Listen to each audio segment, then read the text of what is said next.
कियारा और प्रशांत को बातें करते हुए शाम हो चुकी थी। कियारा ने काफी पी ली थी। तुम्हारे माँ बाप ने कभी तुम पर जोर जबरदस्ती की है? कियारा ने प्रशांत से पूछा। ये आज तुम कैसी बहकी बहकी बातें कर रही हो? तुम्हारी तबीयत तो ठीक है? और ये तुम्हारी आंखें इतनी लाल क्यों हो रही है? प्रशांत ने कियारा को ध्यान से देखा और कहा, जो पूछ रही हूँ उसका जवाब दो। कियारा ने वाइन की बोतल से वाइन पीते हुए कहा, क्या तुम्हारे घर वाले तुम्हारे ऊपर जोर जबरदस्ती करते हैं? मेरे माँ बाप की मृत्यु तो तभी हो गई जब मैं बहुत छोटा था। एक दुर्घटना में दोनों मर गए थे। मैं आज तक उनके कातिल को ढूंढ रहा हूँ। कुछ ही समय पहले दादाजी भी गुजर गए और दादी तो बहुत पहले ही चल बसी थी। एक तरह से मैं अनाथ हूँ। प्रशांत ने कियारा के हाथ से वाइन की बोतल छीनी और मेज पर रख दी। ओह, तो तुम्हारा किस्सा अलग है। कियारा ने अपना हाथ वाइन की बोतल की तरफ बढ़ाया। नहीं नहीं नहीं, तुम और नहीं पियोगी। ये बताओ कि हुआ क्या है? प्रशांत ने कियारा से थोड़ी सख्ती से पूछा।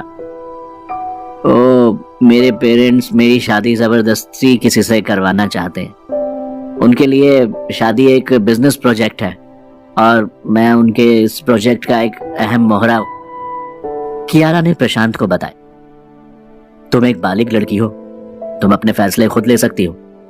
अगर तुम अपने उसूलों के लिए खड़ी नहीं होगी तो कोई भी तुम्हें हमेशा दबाता रहेगा।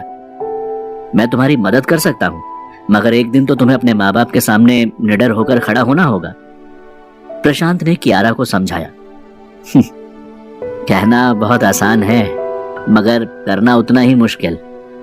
कियारा ने बोतल जबरदस्ती प्रशांत के हाथ से खींच ली, फिर एक घूंट पीते हुए बोली, अगर तुम मेरी जगह होते तो क्या करते? मैं तो घर छोड़कर चला जाता, अपनी कमाई से अपने पैरों पर खड़ा होता और फिर वापस आकर अपने माँ बाप से बराबरी से बात करता। माँ बाप बच्चों के आत्मविश्वास के सामने अपनी जिद नहीं चला पाते। प्रशांत ने कहा। अच्छा, बात तो सही है तुम्हारी, मगर ये सब करने के लिए मुझ में अभी हिम्मत नहीं है। कियारा ने कहा। हिम्मत तब आएगी जब तुम पीना बंद करोगी। प्रशांत ने कियारा को डांटा। चलो अब ये बोतल मुझे दो, और अब इसके बाद तुम बिल्कुल भी नहीं पियोगी। तुम्हें बहुत ज्यादा चढ़ चुकी है। कहते हुए प्रशांत ने फिर से बोतल खींचने की कोशिश की।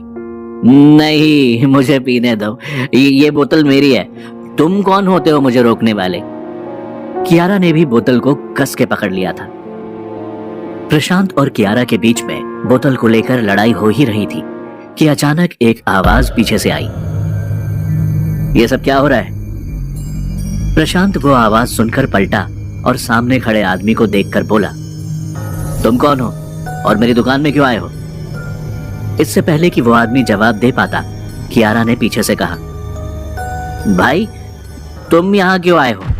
तुम्हें यहाँ का पता किसने दिया? हम तुम्हारा पीछा करते हुए यहाँ पहुंच गए। डैडी ने कहा था ना कि आज घर पर रहना। उस आदमी ने कहा। देखते ही देखते प्रशांत की दुकान में 3-4 काले सूट बूट में मुश्तंडे आकर खड़े हो गए थे। मेरा नाम रुद्रांश सिंह है और मैं कियारा का भाई हूं। मैं उसे यहां से ले जाने आया हूं। तुम्हारी भलाई इसी में है कि तुम बीच में मत पड़ो। रुद्रांश ने प्रशांत को ढकेलते हुए कहा, मैं अपनी मर्जी से यहां आई हूं। अब मैं बड़ी हो गई हूं और जो चाहे कर सकती हूं। तुम मुझे जबरदस्ती यहां से लेकर नहीं जा सकते। कियारा ने रुद्रांश से कहा, तुम सिंह खानदान में पैदा हुई हो, तुमसे जैसा कहा जाएगा तुम वैसा ही करोगी। अभी इसी वक्त मेरे साथ घर चलो। रुद्रांश ने कियारा से गुस्सा होते हुए बोला, तुम इसके साथ जबरदस्ती नहीं कर सकते। तुम लोग बिना बुलाए मेरी दुकान के अंदर घुस आए हो। मैं चाहूं तो तुम्हें जेल में डाल सकता हूं। प्रशांत ने धमकाते हुए कहा।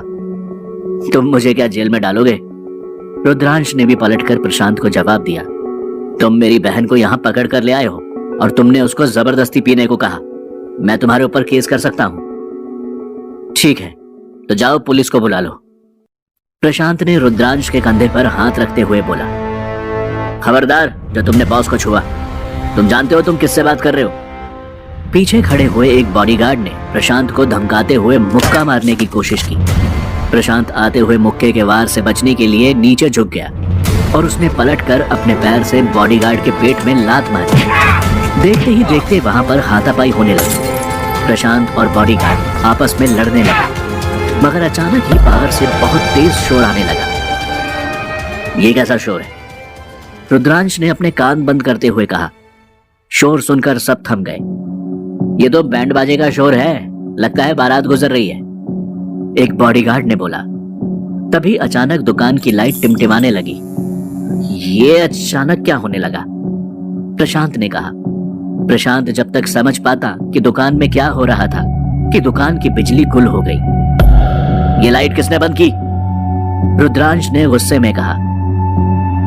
पूरी दुकान घने अंधेरे में थी। बाहर से बारात का प्रकाश और शोर दुकान के अंदर आ रहा था। सब लोग अपना मोबाइल फोन टॉर्च जलाने के लिए ढूंढ रहे थे। तभी अचानक दुकान का पर्दा खुला और उसके अंदर दो व्यक्ति आ गए। उन दो व्यक्तियों को देखकर सब लोग हैरान थे। ये क्या? ये क्या है? ये कौन है? ये अजीब से दिखने वाले लोग इंसानी है या फिर?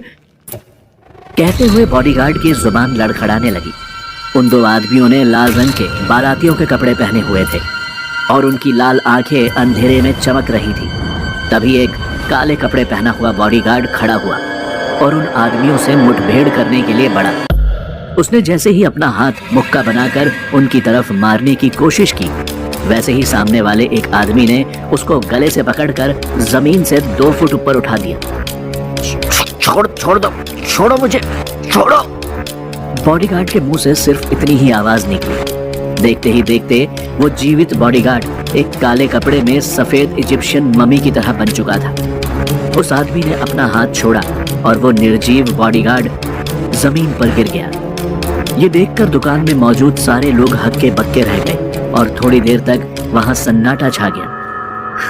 अरे ये क्या हुआ? रुद्रांश ने अपनी आंखें झपकाते हुए कहा। उस बॉडीगार्ड की हालत देखकर और किसी में भी उन दोनों आदमियों के पास जाने की हिम्मत ना थी। कियारा को ये सब देखकर चक्कर आने लगे थे। वो वहां पर रखी हुई आराम कुर्सी पर जाकर बैठ गई। रुद्रांश और बचे हुए बॉडीगार्ड डर से सहम गए थे।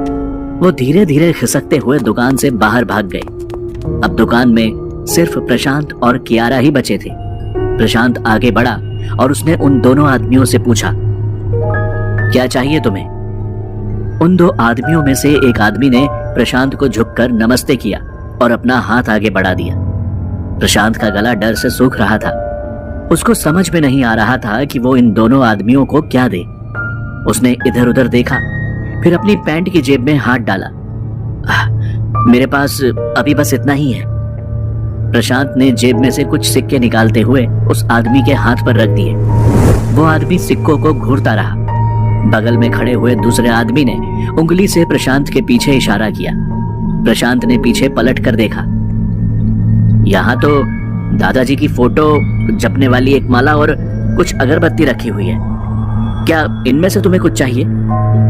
प्रशांत ने उन आदमियों की तरफ देखते हुए पूछा। दूसरा आदमी लगातार प्रशांत को उंगली से इशारा कर रहा था। प्रशांत ने फिर से दीवार की तरफ देखा। दादाजी की फोटो का ये लोग क्या करेंगे? प्रशांत ने मन ही मन सोचा। फिर उसने जपने वाली माला को उठा लिया और आदमी को दिखाते हुए बोला, क्या तुम्हें ये चाहिए? दोनों आदमियों ने धीरे से हाँ में सर हिलाया। देखने में तो बहुत कीमती नहीं लग रही है, मगर है तो दादाजी का सामान। जरूर इसमें कुछ खास होगा, मगर आज अगर इनको ये नहीं दिया तो ये सबका हाल इस बॉडीगार्ड की तरह कर देगा। प्रशांत ने सोचा, जान बची तो लाखों पाए। कहते हुए प्रशांत ने उस जपने वाली माला को आदमी को थमा दिया। माला को पाकर दोनों बहुत ही खुश नजर आ रहे थे। उसमें से एक ने अपनी जेब से कुछ निकाला और प्रशांत की तरफ बढ़ा दिया। प्रशांत ने जब उस आदमी के हाथ को देखा तो वहां पर एक मोतीचूर का लड्डू रखा था। क्या ये मेरे लिए है? प्रशांत ने पूछा और आदमी की तरफ देखा। जब कोई जवाब नहीं आया तो प्रशांत समझ गया कि वो लड्डू उसे उठा लेना चाहिए। प्रशांत ने उस लड्डू को उठाकर उन दोनों आदमियों से हाथ जोड़कर नमस्ते किया। हो सकता है अभी ये लोग यहां से चले जाएं। प्रशांत ने सोचा, ये लड्डू तो मैं खाने से रहा, मगर वो दोनों आदमी अपनी जगह से नहीं हिले। लगता है जब तक मैं ये खाऊंगा नहीं, ये यहाँ से जाएंगे नहीं। प्रशांत ने अपने आप से कहा, क्या करूं समझ में नहीं आ रहा। एक काम करता हूं, अपने मुंह में रख लेता हूं और जैसे ही ये यहाँ से जाएंगे वैसे ही इसको थूक दूंगा। प्रशांत ने मन ही मन ये प्लान बना लिया। फिर उसने मुस्कुराते हुए लड्डू को अपने मुंह में रखा। आगे क्या होने वाला था प्रशांत इससे बिल्कुल भी बेखबर था। जैसे ही प्रशांत ने लड्डू को मुंह में रखा वैसे ही उसके मुंह में एक अजीब तरह से चुभने वाली ठंडक महसूस होने लगी। प्रशांत चाहकर भी उस लड्डू को रोक नहीं पाया और वो लड्डू फिसलता हुआ उसके गले से होता हुआ सीधे पेट में चला गया। इतना बड़ा लड्डू एक बार में निगलने से प्रशांत को खांसी आने लगी। प्रशांत के पूरे शरीर में एक ठंडी लहर दौड़ पड़ी। उसने अपने गले को दोनों हाथों से पकड़ लिया। ये सब देखकर वो दोनों आदमी संतुष्ट हो गए। वो एक दूसरे को देखकर मुस्कुराए और धीरे से दुकान से बाहर चले गए। प्रशांत ने उन दोनों को बाहर जाते हुए देखा। जब उसने दुकान से बाहर नजर डाली तो पूरी बारात मानो अंधेरे में गायब हो चुकी थी। बारात के गायब होते ही दुकान की लाइट वापस आ गई। मेरा गला, प्रशांत ने कहा। मेरा पूरा शरीर ठंड से ठिठुर रहा है। पता नहीं क्या खिला दिया उस हरामखोर ने। ओ, अब तो पेट में भी। प्रशांत अपना पेट पकड़ रहा था। कियारा ये सब देखकर स्तब्ध खड़ी थी। क्या हो रहा है तुम्हें? उसने प्रशांत से पूछा। पता नहीं, पेट में अजीब सी ऐंठन और दर्द हो रहा है। इसके साथ ही साथ ठंड से ठिठुर रहा हूं। प्रशांत दुकान से भागने लगा। अरे कहां जा रहे हो? कियारा ने कहा। बाथरूम जा रहा हूं। प्रशांत ने गुस्से में कहा। मैं भी तुम्हारे साथ आऊंगी। मैं इस लाश के साथ यहां अकेले नहीं रह सकती। कियारा ने मरे हुए बॉडीगार्ड को देखते हुए कहा। प्रशांत अपना पेट पकड़ते हुए टॉयलेट की कमोड में जाकर बैठ गया। दांत दबाते हुए प्रशांत ने जोर लगाया और उस लड्डू को अपने पेट से निकालने की कोशिश की। प्रशांत पसीना पसीना हो गया था मगर उसकी ठिठुरन खत्म नहीं हो रही थी। प्रशांत ने और जोर लगाया। फिर अचानक गैस पास हुई और प्रशांत को अचानक पेट में राहत मिली। ऐसा लग रहा है कि पेट से कोई पत्थर बाहर निकला हो। इतनी बुरी बदहजमी मुझे आज तक कभी नहीं हुई। ओह। प्रशांत ने अपनी पैंट चढ़ाई और हाथ धोते हुए कहा। फिर वो गहरी सांस लेता हुआ बाथरूम से बाहर आ गया। बाथरूम के बाहर कियारा बुत बनी खड़ी हुई थी। बाप रे बाप, बस किसी तरह से जान बची है। प्रशांत ने अपने माथे का पसीना पोंछते हुए कियारा से कहा। फिर उसने कियारा को ध्यान से देखा। क्या हो गया? लाश को देखकर डर लग रहा है क्या? प्रशांत ने देखा कि कियारा लगातार उस बॉडीगार्ड को घूर रही थी। प्रशांत की बात का कियारा ने कोई जवाब नहीं दिया। वो बस डर के मारे कांप रही थी। तब प्रशांत ने कियारा के कंधे पर हाथ रखा और उसे जगाने की कोशिश की। तुम होश में हो? प्रशांत ने पूछा। मेरी तरफ देखो और बताओ क्या हुआ है। कियारा ने प्रशांत को देखा और कहा। वो बाथरूम में से एक काले रंग का धुआं निकला और फिर वो इस बॉडीगार्ड की लाश के ऊपर मंडराने लगा। फिर अचानक वो काला धुआं लाश के अंदर समा गया और गायब हो गया। क्या ये सच है या मेरी आंखों का वहम? कियारा ने प्रशांत से कहा। प्रशांत ने गहरी सांस ली और कियारा से कहा। घबराओ मत, ये जरूर तुम्हारा वहम होगा। वो आज तुमने थोड़ी ज्यादा पी ली है ना। एक काम करो, थोड़ा सा गर्म पानी पियो और अपने घर वापस चली जाओ, प्रशांत ने कहा। कियारा ने प्रशांत के हाथ को कस के पकड़ लिया और चिल्लाते हुए बोली। नहीं नहीं नहीं, मैं घर नहीं जाऊंगी। मैं यहां से बाहर नहीं जाऊंगी। मुझे डर लग रहा है। ठीक है, डरो मत। प्रशांत ने कियारा का हाथ पकड़ा और कहा। एक काम करो, तुम ऊपर मेरे कमरे में चली जाओ। मैं यहां पर दुकान को संभालता हूं, प्रशांत ने कहा और कियारा को सीढ़ी तक छोड़ने आ गया। कियारा अभी भी बार बार बॉडीगार्ड की लाश को देख रही थी। अरे नीचे मत देखो, ऊपर जाओ, प्रशांत ने कहा। कियारा के ऊपर जाते ही प्रशांत ने उसके दादाजी का फोन निकाला और किसी को कॉल करने लगा। इसके बारे में बताना बहुत जरूरी है, मामला गंभीर होता जा रहा है, प्रशांत ने फोन करते हुए अपने आप से कहा। किसको फोन कर रहा था प्रशांत? उन दो आदमियों ने लड्डू के रूप में क्या दिया था प्रशांत को?